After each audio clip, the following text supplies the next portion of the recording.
Ce soir, nous démarrons notre cycle sur la liberté. L'année dernière, on avait travaillé sur l'espérance. Je crois qu'on a bien fait parce qu'on a toujours bien besoin d'espérance. Il y a 2 ans sur le sacré, qui était plus finalement centré sur les problèmes Voilà. du cléricalisme. Et donc, cette année, on a choisi de travailler sur la liberté. Et j'ai vu d'ailleurs qu'on n'était pas les seuls. Il me semble qu'il y a pas mal de chrétiens qui, en ce moment, travaillent sur la liberté. Donc, nous avons notre séance introductive et nous sommes extrêmement reconnaissants à Alain Cugnot de vouloir nous donner cette première conférence. Alain Cugnot est très occupé, très sollicité, et donc nous sommes très heureux qu'il ait accepté notre demande. Donc, Alain Cugnot, je pense que beaucoup d'entre vous le connaissent ou l'ont lu. Donc, c'est un philosophe qui a longuement enseigné la philosophie, en particulier en Cagne, au lycée Lacanal, qui maintenant est professeur associé, on peut dire, au Centre Sèvres, et en particulier, je crois que c'est vous qui coordonnez la section esthétique au Centre Sèvres, voilà.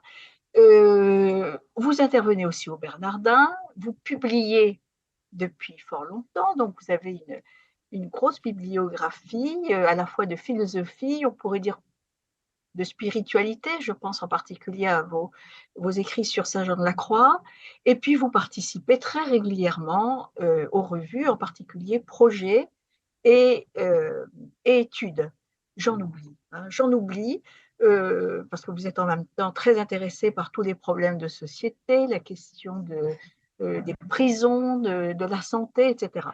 Voilà, simplement, je voudrais préciser qu'outre votre travail philosophique proprement dit, vous êtes un spécialiste des libellules et vous réfléchissez aussi sur le rapport que le philosophe peut avoir avec les libellules.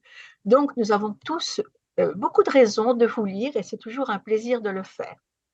Voilà, j'oublie sûrement des choses importantes, mais c'était juste pour essayer de situer. Donc, si vous voulez bien, la parole est à vous et donc nous réserverons ensuite un temps pour les questions.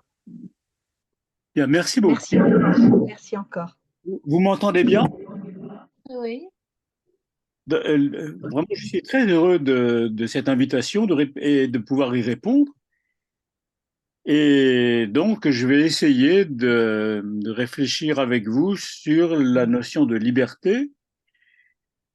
Et d'ailleurs, on peut reprendre l'intitulé. Il y a la proposition que la liberté est quelque chose de vraiment fondamental dans la vie du chrétien et par conséquent dans la vie de n'importe quel être humain. Et donc on peut effectivement se demander, mais la liberté c'est quoi? Enfin, et en particulier, on peut se demander si être libre est une réalité ou si c'est une illusion. Mais je pense que le premier moment indispensable, c'est de commencer par définir la liberté. Et que la définition la plus simple que l'on puisse donner, c'est faire ce que l'on veut. Alors dès qu'on a dit ça, eh bien les difficultés commencent. Car il n'est pas facile du tout de savoir ce que l'on veut vraiment. On peut croire que l'on veut et ne pas vouloir. On peut vouloir et ne pas le savoir. Et puis, il est tellement évident qu'il y a des contraintes qui sont des contraintes libérantes, sur lesquelles on peut s'appuyer lorsqu'on veut agir. Alors, c'est le domaine de la création artistique en est l'exemple par excellence, il faut la pesanteur, il faut la résistance du marbre pour que le sculpteur puisse sculpter. Et puis, il y a aussi des choix devant lesquels il est impossible de vouloir être mis. Alors que pourtant, la définition générale suppose que c'est nous qui choisissons. Par exemple, une proposition comme cher ami, vous savez très bien qu'il est impossible qu'il n'y ait pas de mort, nous serions vraiment trop nombreux sur la Terre, eh bien, par lequel de vos deux parents voulez-vous que nous commencions? Le fait que je n'ai eu à prendre aucune décision en ce domaine apparaît plutôt comme libérant que comme contraignant.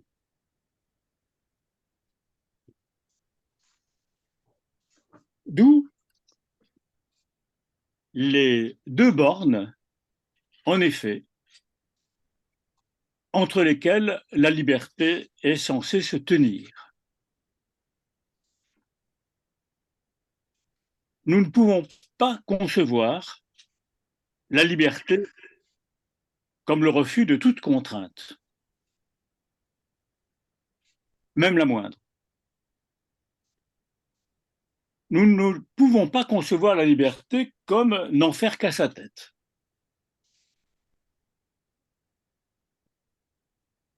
Mais nous ne pouvons pas non plus penser que la liberté n'existe pas, que nous sommes entièrement déterminés par notre milieu, notre constitution physique, la neurologie, l'époque à laquelle nous vivons. Impossible de penser cela. Mais ce qui devient, je pense, quelque chose d'intéressant, c'est que on peut dire, nous ne pouvons pas penser que nous sommes entièrement déterminés. Il n'empêche qu'il est rigoureusement impossible de démontrer que la liberté existe. Et devant chacun de mes actes, il est toujours possible de montrer qu'il y avait des causes multiples de tous ordres et que mon action qui m'apparaissait à moi-même comme libre, on peut intégralement l'expliquer par des motifs physiologiques, psychologiques, culturels. Et là, je crois qu'on met la main sur quelque chose d'important. En ce domaine, dans le domaine de la liberté, de l'existence de la liberté, ça ne peut pas être la démonstration qui emporte la décision. Mais un tout autre critère. Et je voudrais faire remarquer dès maintenant que ce critère, c'est le même que celui qui concerne la foi. On peut le formuler ainsi.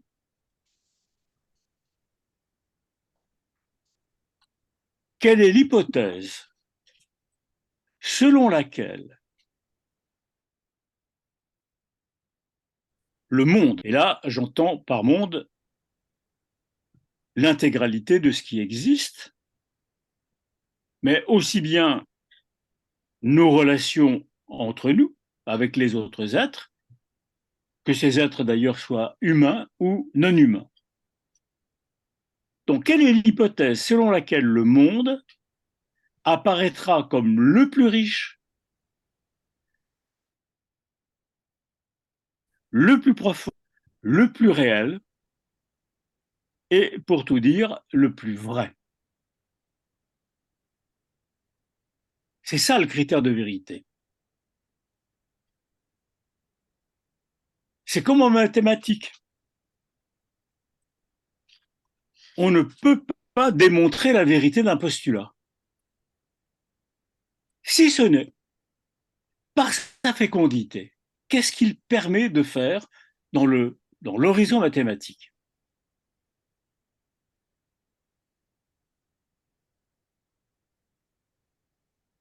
Mais ce que je voudrais montrer ce soir, c'est qu'un tel critère n'invite pas à trouver un juste milieu entre deux excès, entre l'absence de contrainte et le déterminisme. Il invite à penser la possibilité paradoxale de maintenir ensemble les deux affirmations contradictoires. De pouvoir dire, oui, la liberté consiste à s'affranchir de toute contrainte. Et puis aussi, oui, nous sommes entièrement déterminés. Il n'est pas vrai que nous pouvons choisir librement comme on choisit entre deux routes. Ce n'est pas vrai qu'on choisit entre le bien et le mal, entre, si j'ose dire, ramasser le sceptre ou ramasser l'os, si on est Milou dans le sceptre de Tokar,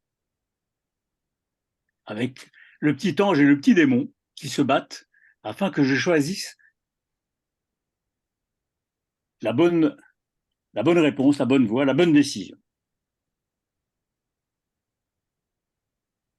Donc voilà la gageure en quelque sorte. Hein. Maintenir les deux propositions comme identiques ou comme se superposant.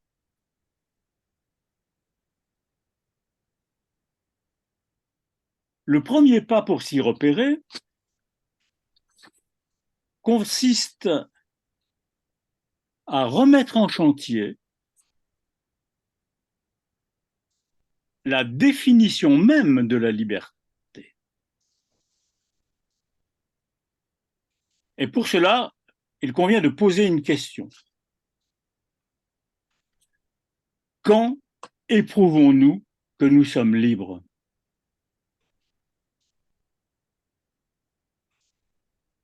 Car la liberté est bien d'abord une expérience, et cette expérience n'est pas d'abord le fait, ou plutôt,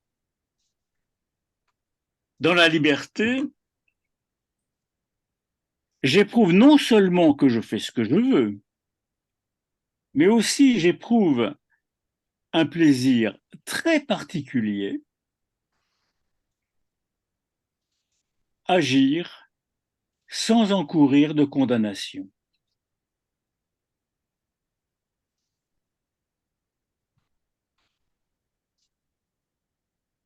Alors, je vois bien tout de suite quelle objection massive et légitime on pourra me faire en me disant, mais il y a des actes libres qui, précisément, vous font condamner, même condamner à mort. Et surtout, ne me citez pas Sartre. On n'a jamais été aussi libre que sous l'occupation. Je connais, je l'ai lu des centaines de fois dans des centaines de copies.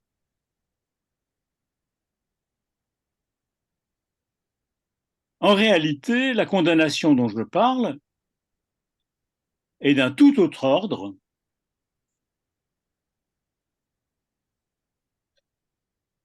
Quand j'ai le sentiment d'être libre,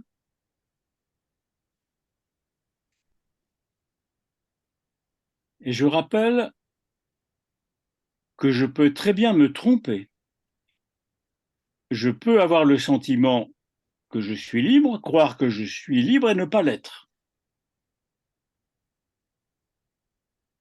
Mais en l'occurrence, ça n'a aucune importance. Même si je me trompe, cette illusion peut très bien me révéler ce qu'est l'essence de la liberté.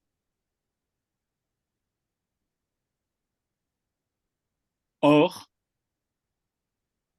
quand j'ai le sentiment d'être libre, donc, j'éprouve que je viens d'échapper à un enfermement.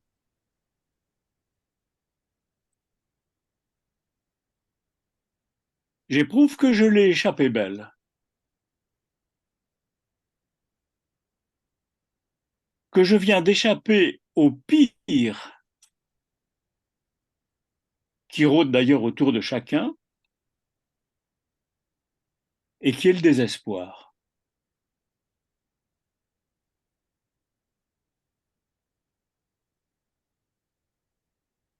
Pour nous, chrétiens,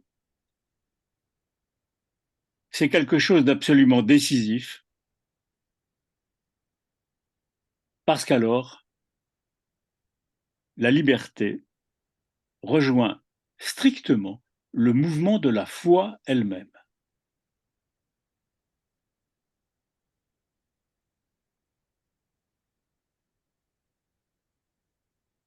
Je prendrai deux auteurs, j'évoquerai deux auteurs, Kierkegaard et Jean de la Croix. Dans cet ouvrage vraiment prodigieux de Kierkegaard, qui s'appelle La maladie à la mort, et qui a aussi été traduit comme traité du désespoir, Kierkegaard écrit comme une sorte de refrain qui scande tout son discours, qui sera aussi le dernier mot de son livre. Le désespoir, c'est le péché,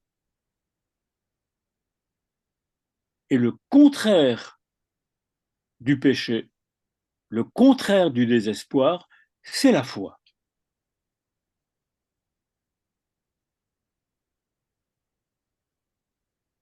Deuxième exemple, donc au XVIe siècle, lorsque Jean de la Croix décrit l'itinéraire d'une âme saisie par la foi, eh bien, il dit que par une nuit obscure, elle s'échappe de chez elle, sans être vue.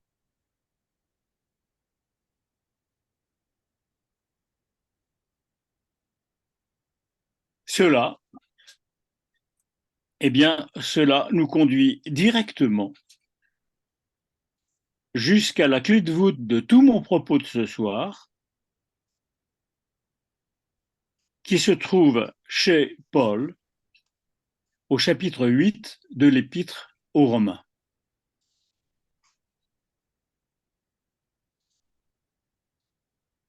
D'abord,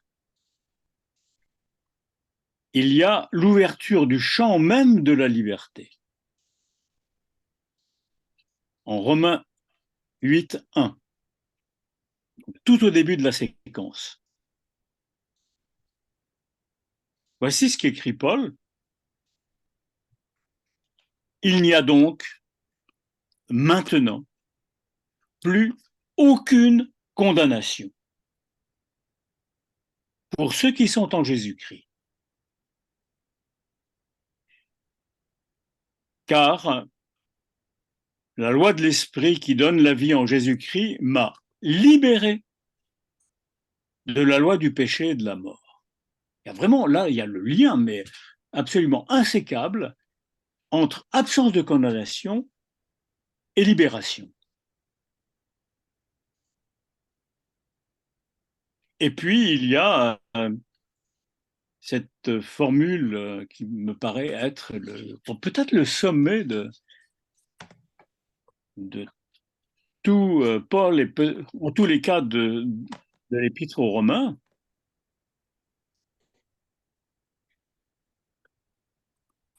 Nous qui marchons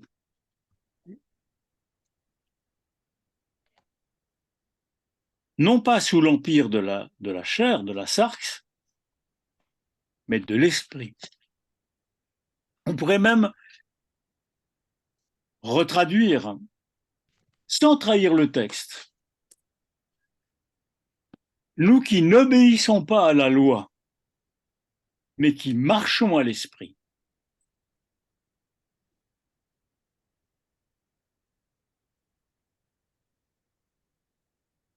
Et là, ce qui se tient là est véritablement gigantesque. Parce que si vous prenez tout à fait au sérieux ce qui est écrit, eh bien, la liberté apparaît précisément comme la présence de l'esprit en nous. Donc, on est devant cette chose que je trouve absolument gigantesque. On peut dire que l'esprit nous libère. Non, enfin oui, on peut le dire. Mais on est plus proche de la vérité de ce qui est dit en disant que la liberté, notre liberté, est la présence de l'esprit en nous. Et il ne fait pas nombre avec nous.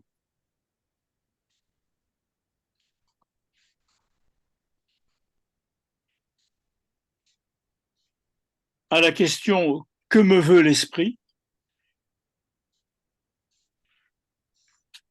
je ne peux que répondre « Il veut ce que veut ma liberté en moi ».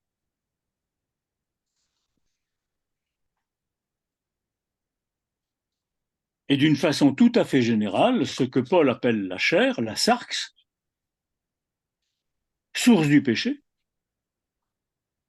c'est ni plus ni moins ce à quoi nous obéissons. Et si la loi va être par Paul rétrogradée au rang de la sarx, c'est parce qu'on lui obéit.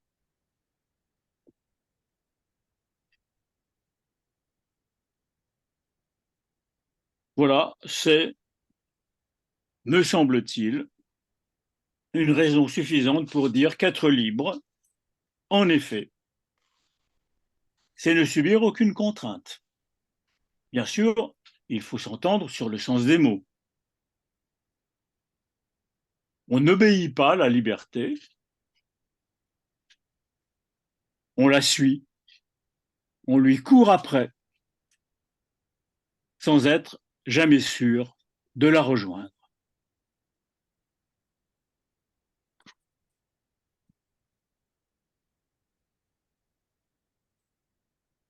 Ça me rappelle une formule de Dominique Cupillard, je ne sais pas si vous connaissez ce jésuite,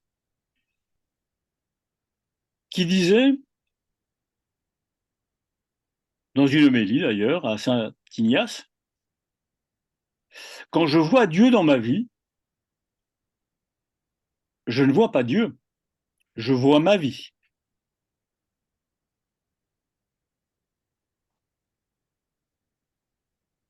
Alors, la conséquence de tout cela prend à rebrousse-poil une proposition que je crois fausse et qui est pourtant très très fréquemment soutenue. Nous faisons le mal par un mauvais usage de notre liberté.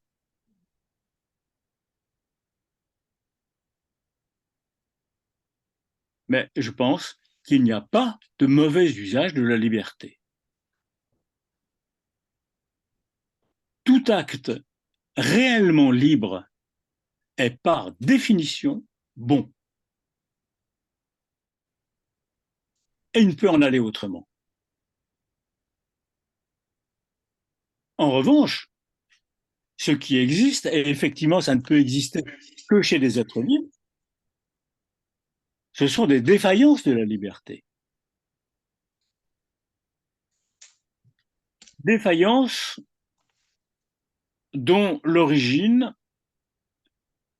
est extrêmement difficile à discerner.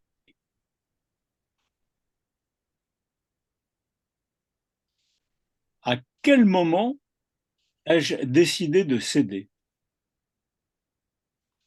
Et pourquoi? Car il y a bien eu une décision, mais elle a été si discrète qu'elle ne laisse pas de traces. Elle ne laisse comme trace que ses conséquences. Et elle ressemble bien plus à l'endormissement au volant qu'à l'arrêt rendu par un tribunal. Je m'aperçois que j'ai oublié en quelque sorte d'être libre. Et c'est cet oubli d'être libre qui fait que je pêche et que je me trompe, pour reprendre l'expression de Descartes.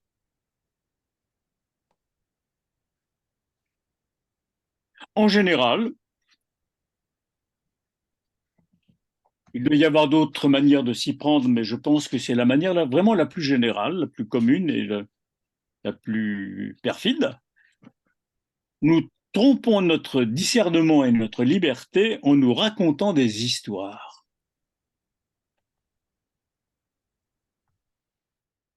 En élaborant un discours qui nous permet de faire à peu près n'importe quoi, qui nous rend légitimes à nos yeux les actes les plus monstrueux,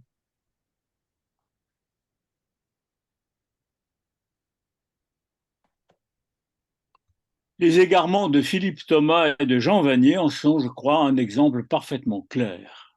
Ce discours mystico-sexuel,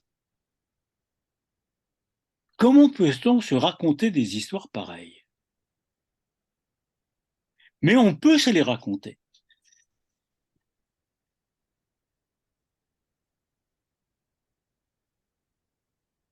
Alors la question devient, mais comment? Comment peut-on échapper au discours trompeur?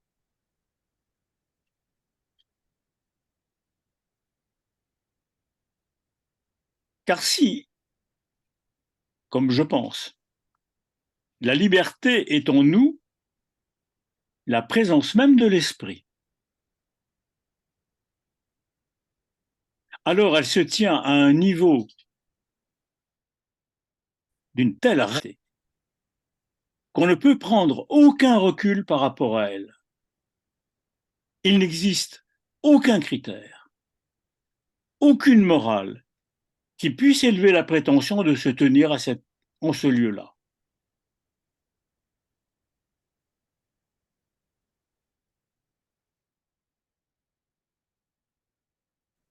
Chance pour échapper au piège que nous sommes si habiles à nous tendre à nous-mêmes et à tendre aux autres, réside dans un certain silence intérieur que Jean de la Croix résume en disant « sans appui et pourtant appuyé ».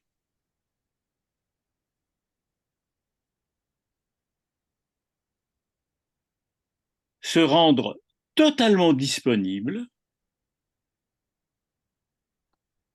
et attendre qu'un passage s'ouvre,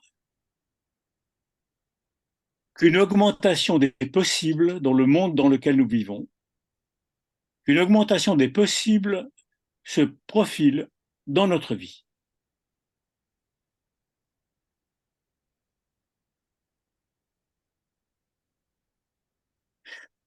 Alors se dévoile encore une propriété remarquable de la liberté,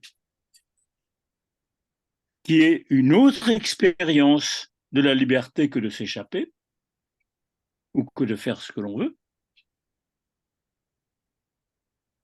Elle contraint d'agir. Et c'est là où le paradoxe se verrouille entre les deux limites qui se superposent.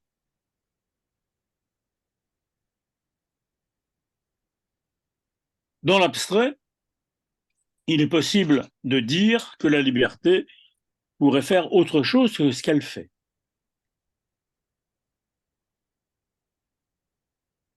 Mais en réalité, c'est faux.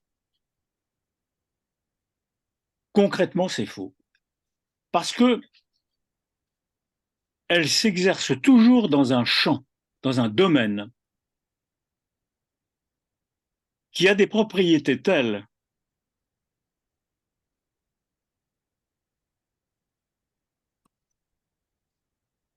qui a des exigences telles que je ne suis libre que lorsque je ne peux pas faire autrement. C'est très net dans le domaine artistique. Qu'est-ce qui fait la différence entre une œuvre et une œuvre ratée? C'est que l'œuvre réussie n'exprime pas un message de l'artiste, n'est pas une manière de s'exprimer. L'œuvre réussie, il l'a faite à partir d'une certaine préconception qu'il a de ce qu'est, par exemple, une peinture, et il a peint le tableau qu'il a peint parce qu'il ne pouvait pas faire autrement. Mais cela, c'est aussi vrai dans le domaine de la pensée rationnelle. Essayer de philosopher, c'est essayer de trouver des formules telles qu'on ne puisse pas le dire autrement, à moins que justement ça veuille dire la même chose.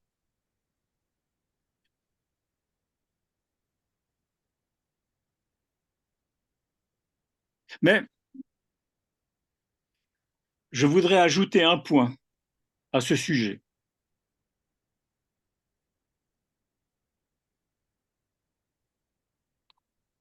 Je n'agis pas tant pour exercer ma liberté. Car n'oubliez pas que selon l'hypothèse que je vous présente, la liberté en moi, c'est l'esprit. C'est Dieu. C'est mon rapport à Dieu. Donc je n'exerce pas ma liberté pour l'exercer, je l'exerce afin de savoir qui elle est.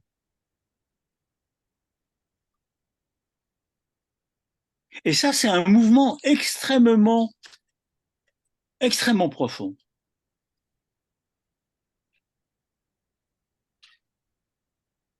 Deux comparaisons.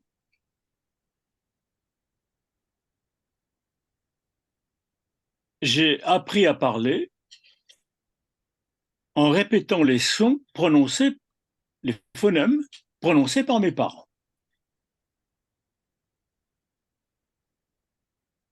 Mais je les ai répétés non pas pour les imiter,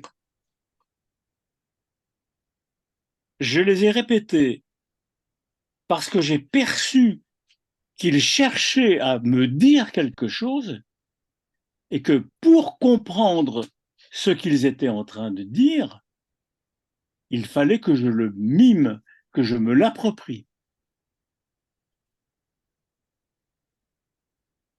Ou encore comme l'enfant, je crois que l'exemple est de Marcel Jousse,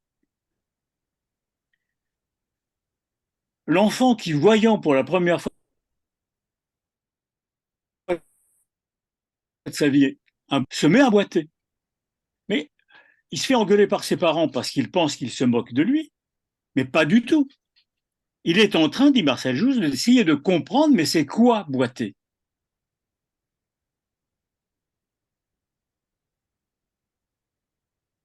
Mais alors, il apparaît que c'est ainsi qu'il en est allé pour moi, comme pour vous.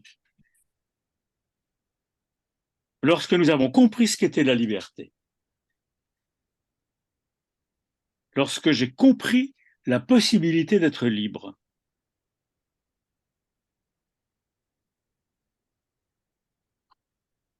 la liberté ne peut pas être décrétée, elle ne peut pas être importée,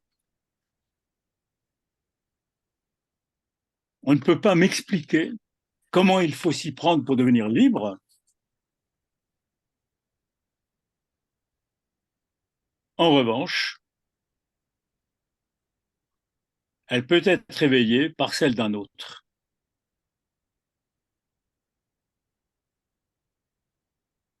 Tout ce qu'un autre peut faire pour moi,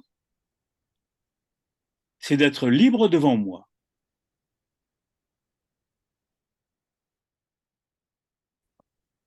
Alors, rien que pour tenter de comprendre ce que je vois,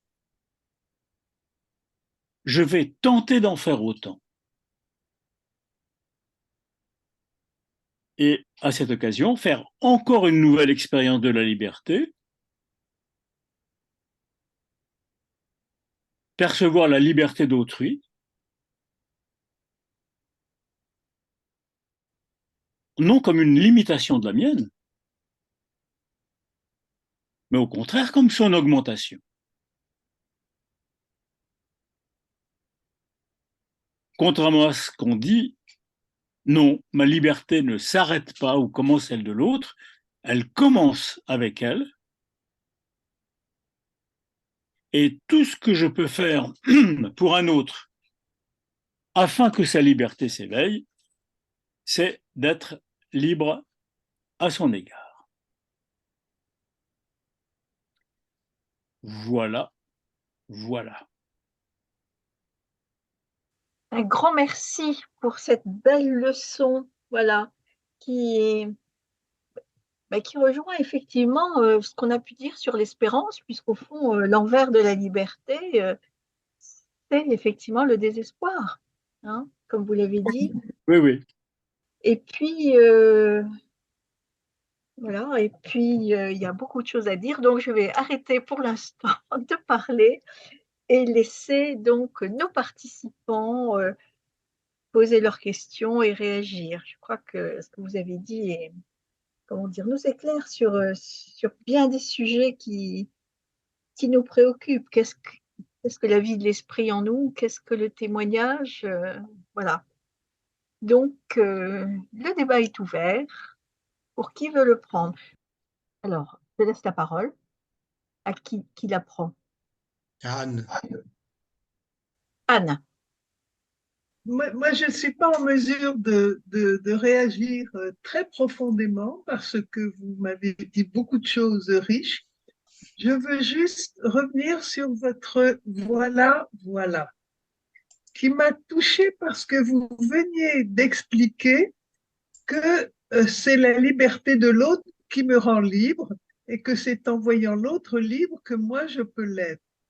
Et je vois dans votre redoublement de voilà la mise en mots de ce que vous aviez dit juste avant. Et je trouve ce clin d'œil très éloquent. Voilà, c'est tout. C'est pas une grande question. Merci, mais c'est ben oui, effectivement, c'est pas une question. Bien sûr, oui. Alors, peut-être que Jean-François va pouvoir poser la question sur mon écran, puisqu'on a des problèmes. Vas-y. Oui. Quand vous dites la liberté, c'est la présence de l'esprit en nous. Ma question est sans doute extrêmement basique. J'essaye de comprendre ce que vous avez dit, qui est difficile quand même, hein. Bien sûr, ça veut dire tout le monde a l'esprit en soi. Tous les êtres humains ont cette capacité. Alors, quel rapport faites-vous entre cette forme de présence de l'esprit dont vous parlez dans cette phrase et la présence de l'esprit sacramentelle. Est-ce que c'est deux fois la même chose? Est-ce que c'est différent? Pardonnez la naïveté de ma question. C'est difficile. Je ne suis pas théologien, mais j'ai pas le droit de me défausser en disant je ne suis pas théologien parce que ce serait dire que la philosophie ne peut pas aller partout et ce serait faux. Mais je pense que le sacrement est un signe qui accomplit ce qu'il signifie. Et par conséquent, il est, comment dire, il nomme ce que nous n'aurions jamais perçu sans lui. Il y a quelque chose comme le dialogue avec la Samaritaine. Vous adorez ce que vous ne connaissez pas et nous adorons ce que nous connaissons. Le sacrement vient dévoiler que c'était infiniment plus important la liberté qui était en nous que nous n'aurions pu le supposer. Voilà, je pense que ça fonctionne comme ça. Je ne sais pas si ma réponse vous satisfait. Ouais, mais... ouais, d'accord. Ouais.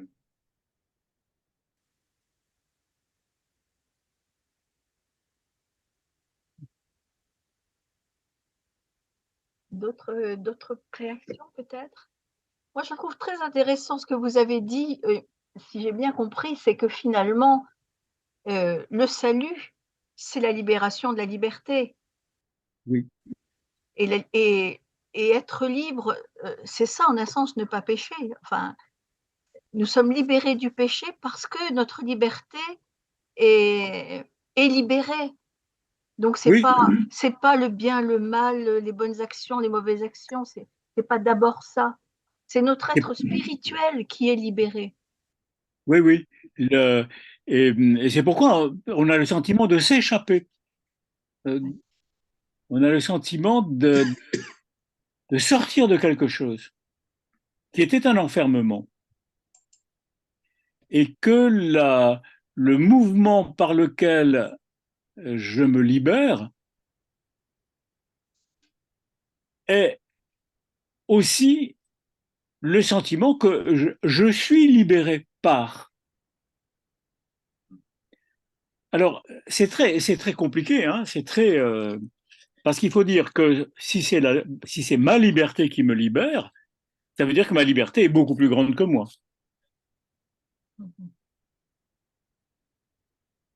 Et que donc j'ai à lui ouvrir passage. Vous savez,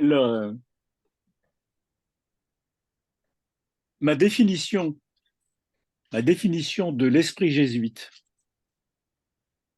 Un jésuite, c'est quelqu'un qui, devant toute situation, devant toute personne, pose la question, qu'est-ce qui cherche passage et comment l'accompagner. Et pour ma propre liberté, c'est pareil. J'ai à me dire, mais qu'est-ce qui cherche passage en toi et comment vas-tu l'accompagner? Et c'est là où je cours tous les dangers de me raconter des histoires. Pourquoi le mouvement par lequel j'accepte ma liberté est aussi un mouvement de suspension, presque de retrait, afin que, n'intervenant pas, une partie de moi-même, celle de la sarx, celle de la chair, au sens de Paul, n'intervenant pas, le monde peut se montrer avec une richesse que je ne lui connaissais pas et qui est l'expression de ma liberté. Alors, j'espère qu'il n'y a pas trop dans les auditeurs de mes étudiants, parce que je leur ai raconté cette histoire il n'y a pas longtemps. J'ai entendu Wajdi Mouawad, je ne sais pas si vous connaissez ce très très grand écrivain et homme de théâtre, comme présentant son livre Anima, il m'a appris quelque chose sur les chauves-souris. Vous savez que les chauves-souris se situent dans l'espace par écolocation. Or, elles poussent un cri si puissant que s'il n'y avait pas un dispositif qui leur bouche les oreilles, leur tympan éclaterait. Ce cri, c'est ma liberté et c'est ma foi. Et je ne peux pas la connaître. En revanche, dès que la chauve-souris ferme la gueule,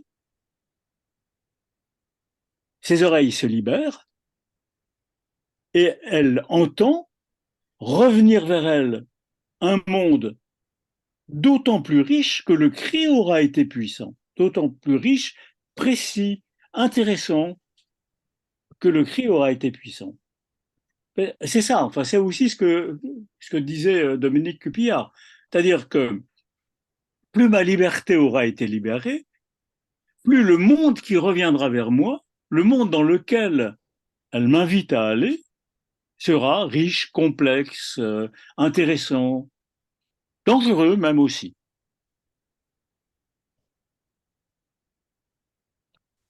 Alors, Lise-Marie a levé la main. Oui, tout ce que vous disiez me faisait penser à cet instant où on lève le pied pour faire un pas et on n'est pas toujours sûr qu'on va pouvoir le poser quelque part. Quand on a une décision à prendre, on peut remuer beaucoup de raisons, beaucoup d'éléments, mais il y a un moment où il faut mettre un pas dans le vide. C'est-à-dire, enfin, mon fils disait, c'est en marchant qu'on apprend à marcher.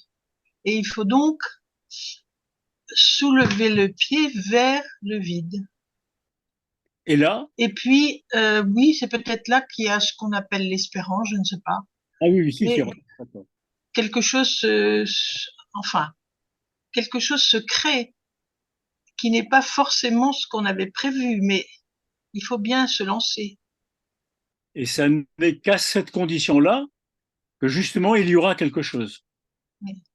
Et il y a un moment, mais extrêmement caractéristique, celui que vous décrivez, de l'enjambement, où on ne sait pas du tout ce qui va advenir,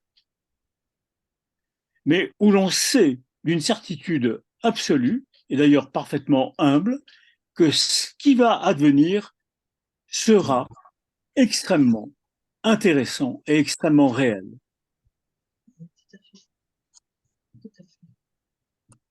L'exemple que je vais prendre est d'une banalité énorme. Je suis totalement ignare en sport.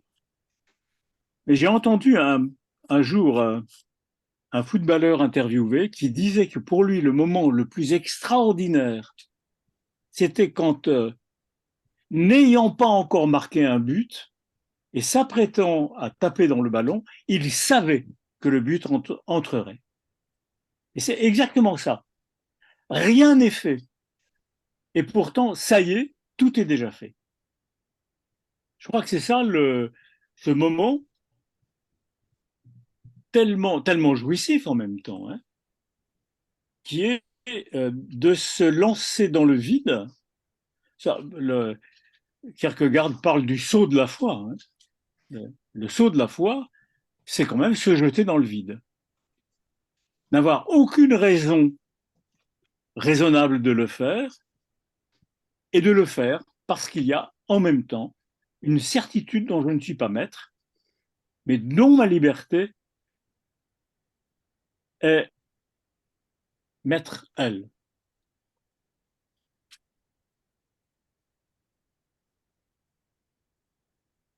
Il est très très difficile de distinguer les vertus théologales les unes des autres.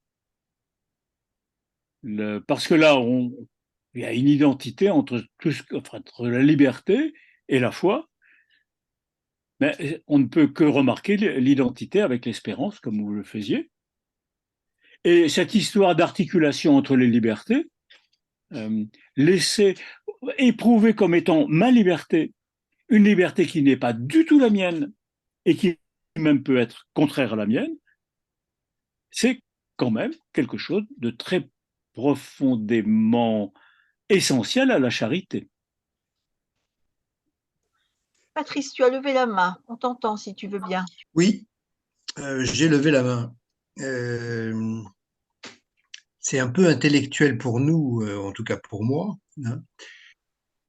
Vous avez dit à un moment, on peut oublier d'être libre. C'est quand même assez compliqué à comprendre, d'oublier d'être libre. Parce que, vous dites à ce moment-là, on se raconte des histoires. Voilà. Donc, effectivement, mais le mouvement de se raconter une histoire, ça, c'est le principe même de la liberté. C'est-à-dire que face à une alternative, l'alternative est là. Ma liberté, me conduit à prendre une des branches de l'alternative. Je ne crois pas. Je ne crois pas qu'on se trouve situé ainsi. Je, je crois que même si j'arrive à prendre une décision entre deux décisions possibles, Oui. il y aura eu tout un cheminement pour y parvenir qui est plus important que la séparation des deux options. Et puis, il y a aussi ceci, que quel est le moment où je me raconte une histoire qui va me perdre? Eh bien, c'est le moment où ma foi se transforme en croyance, en donnant un sens péjoratif à croyance, hein, délibérément en appelant croyance une modalité qui n'est pas celle de la foi. Or, mon maître de Santi, qui avait beaucoup étudié le phénomène de la croyance, disait « Je crois ce que je pense pouvoir faire croire à un autre ». Et donc, dans ces récits égarants, il y a toujours la présence d'une communauté devant laquelle je sais que je serai approuvé si je dis ce que je dis, ou que je serai approuvé si j'agis comme j'agis, parce que c'est un récit acceptable. Ce qui, dans certains cas, s'est appelé gloire militaire, s'appelle maintenant crime de guerre. Et donc, le moment où je fais le récit, c'est le moment où je risque le plus de m'égarer. Et je pense que l'une des conditions pour que l'action soit libre, c'est de ne pas faire de récit du tout. Du moins, dans le temps de l'action, hein. Il y a quelque chose de très, très caractéristique dans les évangiles, c'est la façon dont le Christ se comporte, dont Jésus se comporte. Il est toujours en train de s'en aller. J'entends, il n'y a jamais chez lui la moindre complaisance. Et c'est vrai qu'il appelle à le suivre. Il appelle un certain nombre d'individus à le suivre. Mais dans la plupart des cas, il dit à celui qui l'a guéri, à celui qui l'a délivré, il lui dit simplement, va. C'est lui dire, va-t'en, retourne à ta vie, mais elle est transformée. Donc je crois que, alors après, une fois que nous avons agi, nous pouvons revenir en arrière, nous pouvons nous raconter ce que nous avons fait, nous pouvons faire un récit de ce que nous avons fait pour voir comment ça se tient. Mais dans le temps même de l'action, je crois qu'il y a cette forme de silence qui ouvre l'espace de l'espérance et qui ouvre l'espace, enfin, et qui a espace d'espérance qui a été ouvert par la liberté.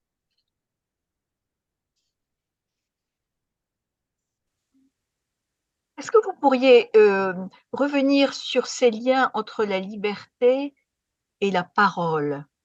Parce que finalement, nous sommes des êtres libres aussi parce que nous sommes des êtres de parole. Donc là, on vient de parler du récit, mais voilà, dans la relation à Jésus ou dans la relation que nous avons les uns aux autres, la parole est quand même ce lieu de la rencontre. C'est le lieu de la rencontre et c'est le lieu. Il y a des paroles aliénantes et il y a des paroles libérantes. Et les paroles libérantes, elles consistent toujours, me semble-t-il, à dire à quelqu'un, à s'adresser à quelqu'un, de telle sorte que ce soit vraiment à lui qu'on s'adresse, de telle sorte que il se sente reconnu au lieu le plus profond et le plus radical qui est en lui-même et qui est sa propre foi. Je crois que ça fonctionne comme ça.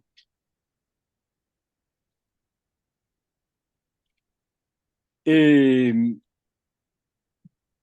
dans ce par lequel je peux m'adresser pour de bon à quelqu'un d'autre, il y a non seulement la reconnaissance de l'autre, et également l'autorité que je me donne de m'adresser à lui. Mais il y a autre chose encore de plus troublant encore, qui est la reconnaissance du fait que nous sommes mortels.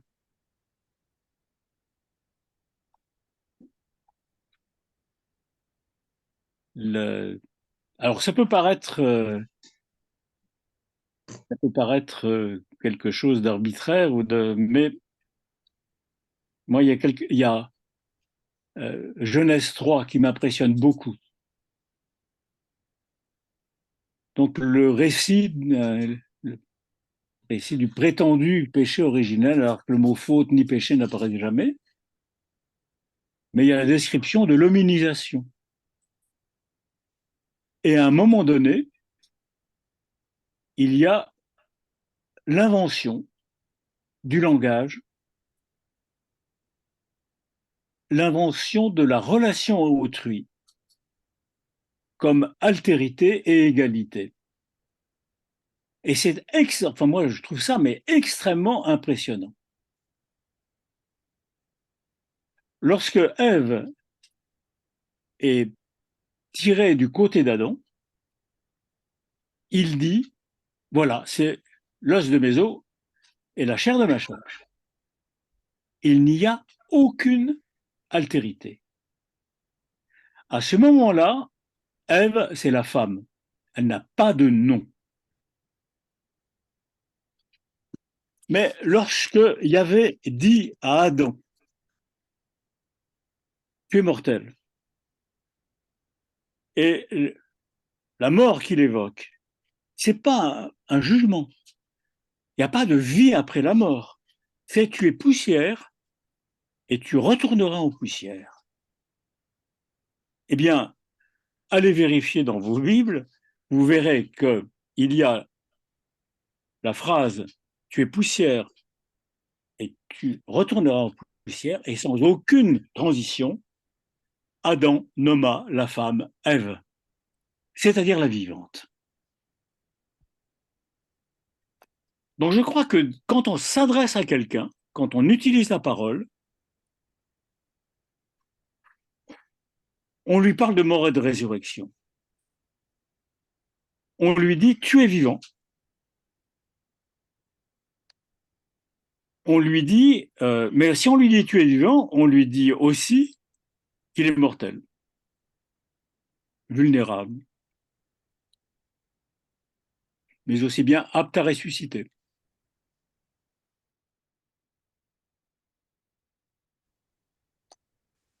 Vous développeriez un petit peu ce point? On aimerait bien vous entendre davantage là-dessus. Sur quel point? Et oui, justement, sur ce passage de la parole qui, au fond, serait toujours finalement une mise en, comment dire, en situation de mort et résurrection. Je pense, oui. Enfin, dès lors que je m'adresse à quelqu'un, et que je m'adresse pour de bon à lui, non seulement je lui parle, mais j'attends également qu'il me réponde.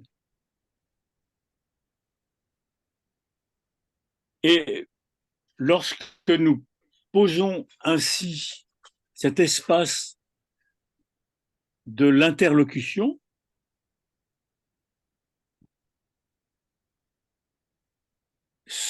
quelque chose se met entre nous, il y a un espace qui se met entre nous, qui se pose entre nous, qui n'appartient ni à l'un ni à l'autre,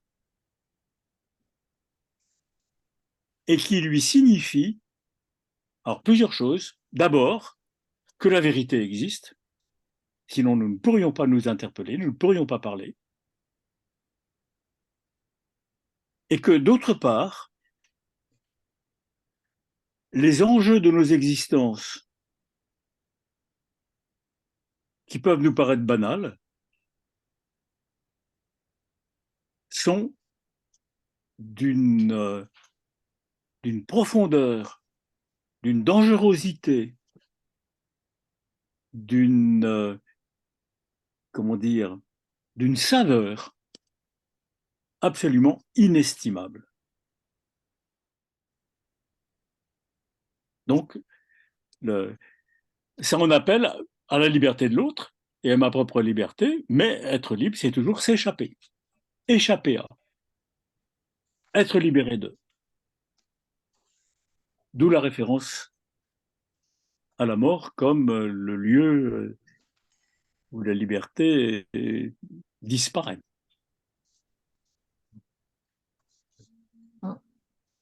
Je crois que Lise-Marie voulait reprendre la parole. Est-ce que je me trompe? Et aussi Béatrice. Béatrice, peut-être. On n'a pas encore entendu. Oui, vous m'entendez? Oui. Oui. Ok. Bon, pour ce qui vient d'être dit, là, je voulais juste rebondir pour dire que la parole, bien sûr, c'est essentiel, mais l'écoute aussi. Et l'écoute, ça peut faire comprendre à la personne en face de soi qu'elle existe vraiment, si on l'écoute vraiment, en profondeur. Voilà. Je voulais aussi vous parler de moi. Je ne suis pas du tout une intellectuelle, excusez-moi, je vais dire quelque chose de très naïf, mais toute ma vie, je me suis posé la question suivante. On me dit que je suis libre parce que je peux choisir entre le bien et le mal, mais Dieu m'a créé à son image. Et en plus, il a insufflé dans mes narines son esprit. Donc, je suis complètement habitée par ça. Donc, je ne peux pas, si je ne suis pas complètement folle, je ne vais pas choisir le mal, puisque je sais que c'est bien, que je vais pouvoir, entre guillemets, être sauvée. Voilà. Donc, où est ma liberté dans ces conditions? Je suis pratiquement prédestinée, programmée. Voilà. Bon, alors après, j'ai un petit peu réfléchi par moi-même, mais je ne suis pas sûre d'avoir trouvé la bonne réponse. Donc, j'aimerais bien entendre comment vous pourriez expliquer cela. Je n'ai pas vu où était la question. Si vous pouviez. Oui, alors la question, À c'est partir de la notion d'image de Dieu. Oui, et puis de choix entre le bien et le mal. À partir du moment où je suis créé à l'image de Dieu et qu'il a insufflé en moi son esprit, en quoi suis-je libre de choisir le bien ou le mal? Puisque forcément, je ne peux choisir que le bien. Je ne Puisque peux pas dire que le bien. voilà. Je ne Où est ma peux, liberté? à condition que je sois libre. C'est pas le bien qui détermine ma liberté, c'est ma liberté qui détermine ce qui est bien. C'est pourquoi on ne peut jamais produire une morale vraiment universelle ou des règles qui n'auraient pas d'exception. Donc, c'est ma liberté qui détermine ce qui est bien, ce qui est bien, mais je ne suis pas toujours capable d'être à la hauteur de ma propre liberté. C'est ça la manière dont le mal s'introduit. Elle- elle- le mal s'introduit au moment où je ne vis plus à la hauteur de ce que ça signifie avoir en soi l'Esprit de Dieu. Alors, je ne peux rencontrer l'Esprit de Dieu que sous la forme de ma propre liberté. C'est-à-dire que jamais, jamais, jamais, Dieu ne s'adressera à moi pour me dire quelque chose. Si jamais ça m'arrivait, il faudrait vraiment que je me méfie. Le- Jean Vanier était persuadé qu'il avait eu des révélations particulières, du genre Jésus avait des relations incestueuses avec sa mère. Ça lui avait été révélé. C'est aussi quelque chose que dit Jean de la Croix. Dès que vous croyez que vous êtes en train de recevoir une révélation particulière, fuyez à toutes jambes. Donc, me mettre au contact de l'esprit en moi, ça ne peut être que d'une manière extrêmement humaine, qui est l'exercice de ma liberté.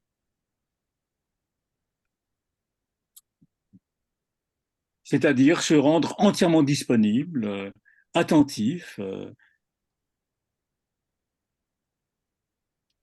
Voilà, voilà.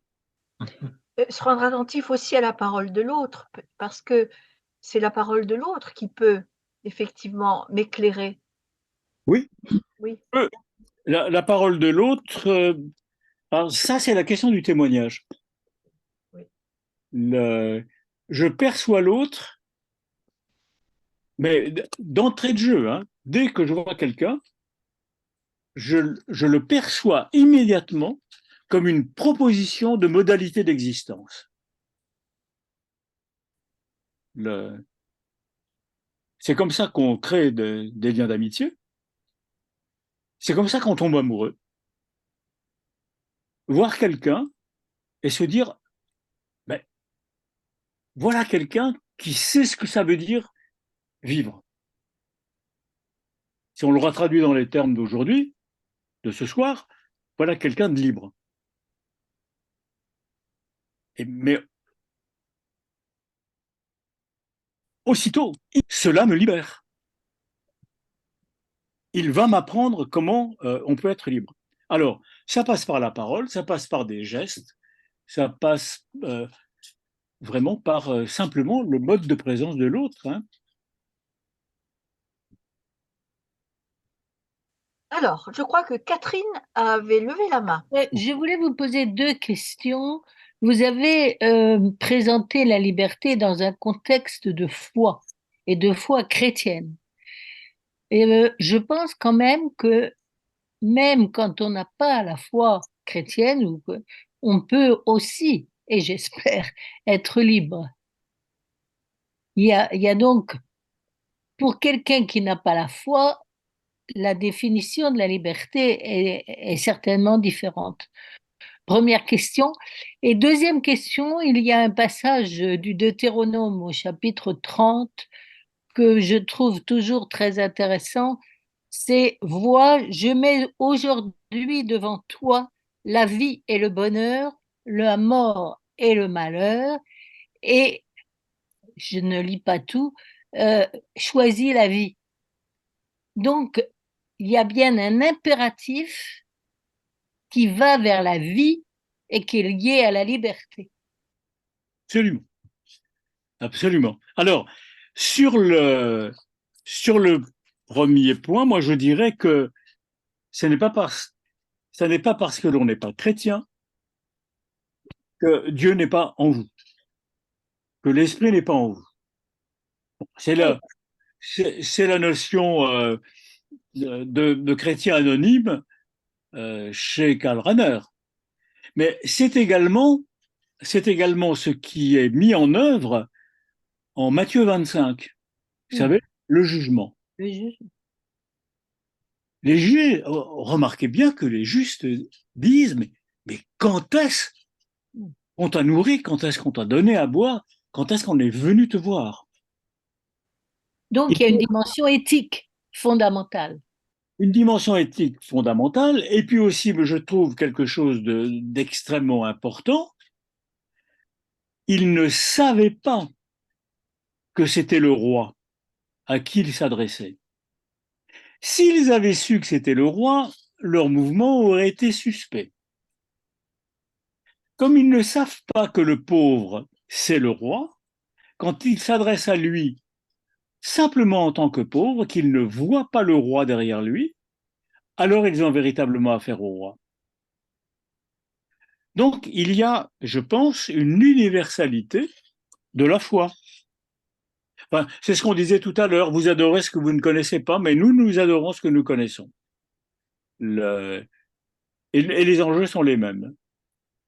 Oui, mais c'est quelquefois quand même très difficile de dire à quelqu'un qui n'a vraiment pas la foi, tu es un chrétien qui s'ignore. Ce serait monstrueux.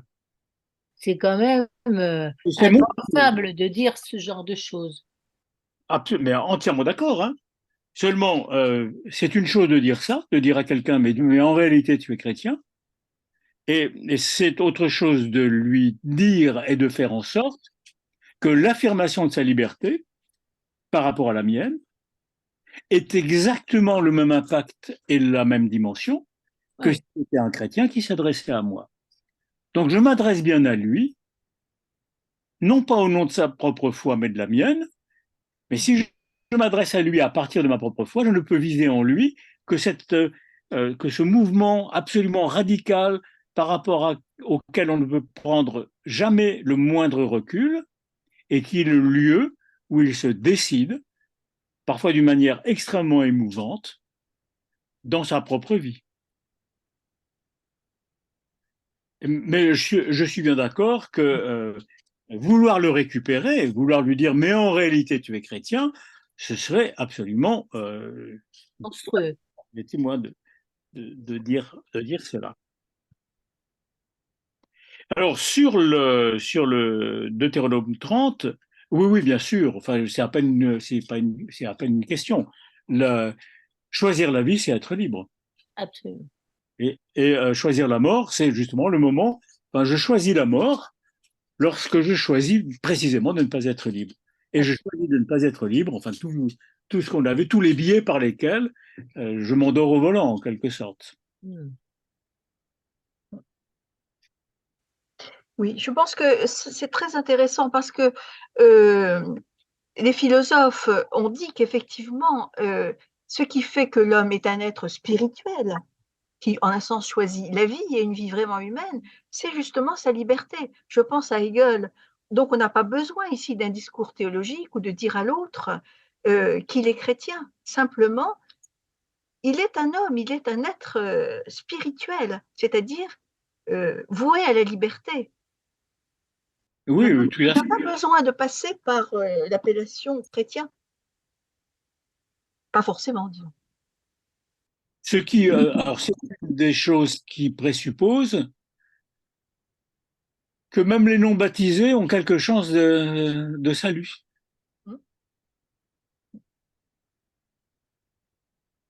Et que la point de salut hors de l'Église demande une redéfinition surtout de ce qu'est l'Église.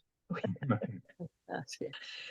Alors, on va laisser la parole à Lise-Marie qui patiente déjà depuis longtemps. Lise-Marie, tu remets ton micro. C'est vrai que c'est un peu déphasé parce qu'on a continué. Je m'étais arrêtée à votre expression de Adam qui d'un coup s'adresse à Ève comme la vivante, où j'avais compris que à nous de nous adresser à quelqu'un comme à quelqu'un de poussière, de mortel, de vulnérable. Et je m'étais arrêtée à ça. Alors évidemment, depuis, on a parlé d'autres choses, mais c'est vrai que ma liberté s'adresse à quelqu'un en face de moi et que ce quelqu'un ne doit pas me faire peur. C'est quelqu'un qui est tout aussi vulnérable que moi et donc je ne connais pas sa vulnérabilité. Et c'est assez complexe ce monde dans lequel on essaye de se mouvoir. Ah oui, oui, entièrement. Enfin, c'est pas une question, mais je suis Oui, entièrement d'accord avec oui, ce que vous venez de dire. oui. Que est communauté, Oui. immédiatement perceptible par ce fait de la vulnérabilité.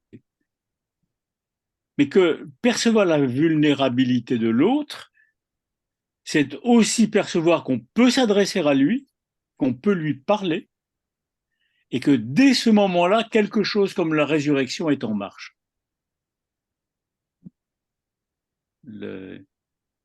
Voilà. Merci.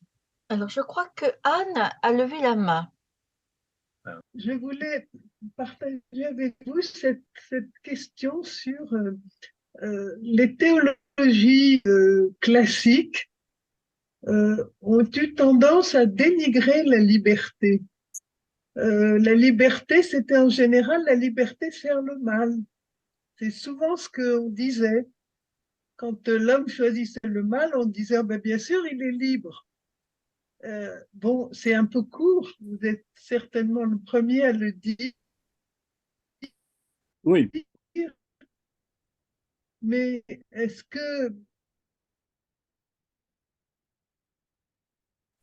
qu'on a suffisamment évolué dans l'Église parmi nous? Il y a eu pendant très longtemps un discours qui prétendait discerner entre la vraie liberté et la fausse liberté.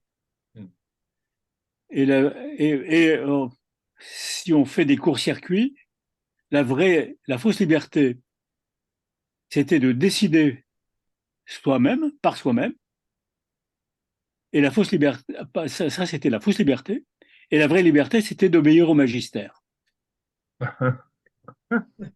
Mais ouais, vous savez, hein, il y a pas si longtemps, c'était en 81, j'avais été invité comme philosophe à un congrès des exégètes. Ils avaient invité une psychanalyste, un historien, et un philosophe, c'était moi. Et à la fin, l'évêque du lieu où avait lieu le colloque est venu saluer les exégètes en leur expliquant que leurs travaux étaient très intéressants, mais que la seule véritable interprétation de l'écriture, c'était celle du magistère. Ah oui, ça, Les, pas les important. exégètes, les exégètes ont fait la gueule. Il y a eu aussi un autre épisode assez rigolo, c'est qu'ils m'ont demandé ce que je me retirais de cette... et je leur avais dit que j'avais été frappé par l'identité des discours entre les exégètes protestants et les catholiques. Et il y en a un qui s'est levé et qui m'a dit, mais monsieur, vous voulez supprimer un poste sur 2 à Strasbourg? Voilà. Alors, y a-t-il d'autres questions? On a besoin de réfléchir. Moi, j'aimerais bien poser une autre question. La liberté du Christ, est-ce que c'est ça qui, justement, comment se manifeste-t-elle? Et est-ce que c'est ça qui nous appelle à la liberté? Oui, oui, oui. elle est, elle est constante, elle est dans le fait de ne, enfin, ce que j'évoquais tout à l'heure, de ne jamais s'arrêter. Il est toujours en mouvement. Et par cela même, il libère les gens. Ça, c'est le premier point. Le deuxième point, c'est que l'histoire se termine très mal et que sa liberté va le conduire sur la croix. Et là, il y a vraiment deux textes difficiles à concilier. Le premier, c'est chez Jean. Ma vie, nul ne la prend, c'est moi qui la donne. Donc ça, c'est l'affirmation absolue de la liberté, jusque sur la croix. Et puis, il y a pourquoi m'as-tu abandonné? Et ça, c'est pour mon propos, c'est extrêmement problématique parce que si je dis que en tout un chacun, y compris en Christ, la liberté, c'est la présence de Dieu, que signifie l'abandon? Et là, c'est proprement vertigineux. Je trouve ça mais hallucinant parce que vous avez ce temps, mais cet abîme insondable qui est ce temps de l'abandon. Mais n'est-ce pas l'obéissance qui est supérieure à la liberté? Et ça me gênerait. Non, Ah non, mais je suis pas d'accord avec cette idée que c'est une obéissance. non. Non, c'est une impuissance complète devant les hommes, enfin devant la puissance humaine et de la fragilité d'autrui. Dieu Ah oui. est impuissant complètement. Ah oui, totalement, entièrement d'accord. Il y a un très très beau texte de Sesboué sur la question qui consiste à dire mais à aucun degré la souffrance n'est rédemptrice. Elle est entièrement mauvaise. Et l'action de Dieu ne commence qu'avec la résurrection.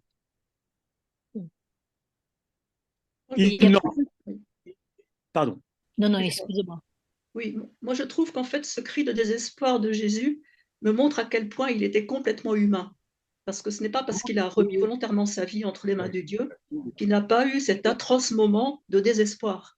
Et ça me le rend encore plus précieux. Voilà. Oui, oui, mais ça c'est vrai. Et alors, je connais des exégètes qui disent que la véritable traduction ne serait pas « Pourquoi m'as-tu abandonné ?», mais « À quoi m'as-tu abandonné ?»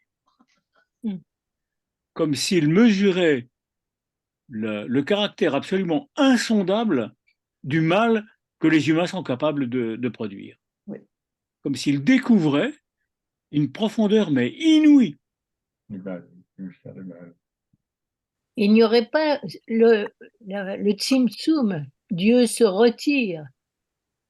Cette idée que Dieu se retire pour laisser justement l'homme libre. Oui, oui, oui. Bien sûr, oui. Le geste par lequel Dieu, enfin, c'est Dieu après Auschwitz, hein, le mouvement par lequel Dieu ouvre un espace Voilà. de liberté pour l'homme, sachant pertinemment ce que ça veut dire. C'est-à-dire la possibilité du mal terrible. Et de la sensation d'abandon. Et de la sensation d'abandon. Profond. Oui, oui. Est-ce qu'on pourrait pas dire... Oui, pardon. Non, allez-y. Oui. Non, est-ce qu'on pourrait pas dire qu'en Christ, comment dire, on touche là l'abandon dans ce qu'il a de plus absolu. Il est l'homme abandonné de Dieu et et Dieu abandonné des hommes, mais il est porté aussi par la parole du psaume. Oui, oui, oui, bien sûr. C'est le début d'un psaume, Ouais, c'est vrai. Bien sûr. Mais enfin, quand même, ça reste vertigineux, hein. vertigineux. Je trouve que c'est vertigineux parce que de toute manière, on n'a encore pas fini d'épuiser la capacité de méchanceté humaine. Est-ce que cette expérience de l'abandon a à voir avec la peur et a à voir la peur avec la liberté? J'ai l'impression que la peur est quelque chose qui s'auto-entretient et qui permet de, euh, d'être esclave avec une justification. Je veux dire, on se justifie des choix qui ne sont pas vraiment à la liberté. Ah oui, je pense, oui, bien sûr, oui. Oui, oui. Le- c'est l'histoire il faut lever le pied pour pouvoir avancer, mais dire c'est là prendre un risque, euh, c'est très bien quand le risque se transforme en réussite, Mhm. mais le risque ne serait pas le risque si on ne pouvait pas échouer.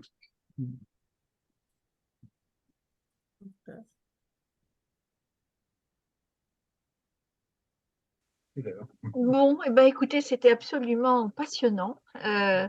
Voilà, donc je pense qu'on aura plaisir à vous réentendre quand on aura la vidéo, parce qu'effectivement, c'était très dense, et puis il y a un poids à la fois de vos paroles et aussi des images que vous employez, qui, je crois, vont nous obliger effectivement à réfléchir et à avancer. Vraiment, un grand merci. Bon, ben, c'est Voilà. moi qui vous remercie. Merci beaucoup. Voilà. Merci. Est-ce que l'un d'entre vous veut rajouter quelque chose, ou bien voilà, on se quitte sur l'expression de toute notre gratitude. Voilà. Et puis on a aussi envie du coup d'approfondir tout cela et de vous lire. Mais on se reverra avec beaucoup de plaisir. Alors la prochaine fois, donc nous nous retrouvons, c'est un petit peu loin, sur le cycle de la liberté, c'est en janvier avec Louis-Marie Chauvet qui va nous parler de la liberté du Christ. Voilà, donc ça tombe très bien, on a déjà été introduit. Ensuite, on aura une conférence de Nicole Jammet sur les paradoxes de la liberté, où elle reprendra justement ce cas un peu vertigineux de Jean Vanier.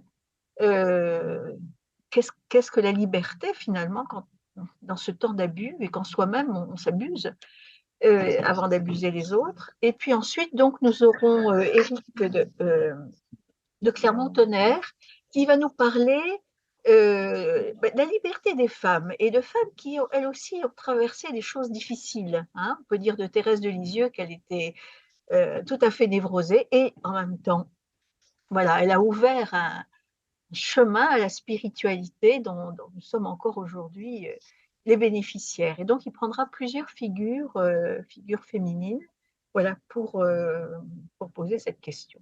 Voilà, donc ça équilibrera aussi voilà, la parité, disons. Voilà, merci encore et à bientôt.